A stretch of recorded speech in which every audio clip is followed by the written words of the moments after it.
Okay,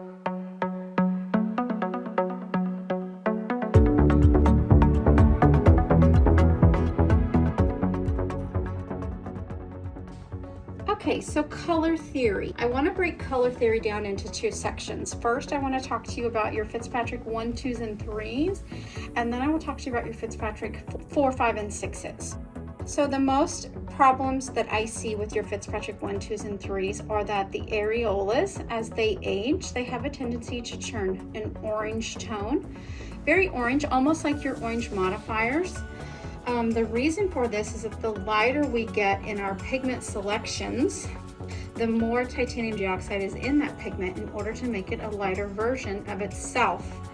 Once we start getting into those really light colors that we would use for especially our Fitzpatrick 1s, they have a lot of titanium dioxide in them. And so over time, that titanium dioxide can turn odd colors and actually come back in. It will look very orange and very pumpkin-y. So what I like to do is, rather than working with my modifiers, you can use your purple modifiers if you like, but I prefer to only work with really cool undertones. If you can see here, I'll even do a little bit of a drag down. These have really cool undertones to the pinks. That way they don't need to be modified, and that will prevent them from turning orange over the years. Now on your Fitzpatrick 4, 5, and 6, the problems that we usually encounter are the pigment colors start to ash out. They'll get that famous, kind of like a tattoo bluish gray tone to them. And so what is happening there is that the darker you get in your pigment selection, the less warmth that is in that pigment.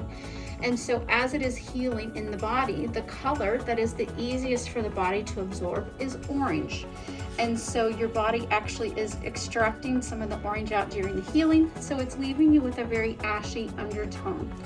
So what I like to do when I'm working with my higher Fitzpatrick scale, so that I don't have to modify all my colors, is I like to work with really warm undertones. I don't work with neutrals and I don't work with ash. I like to work with really warm undertones. And you can see here, these have really warm bases and undertones to them. That way there's plenty of orange in there to make sure that these do not ash out or gray out for your patients.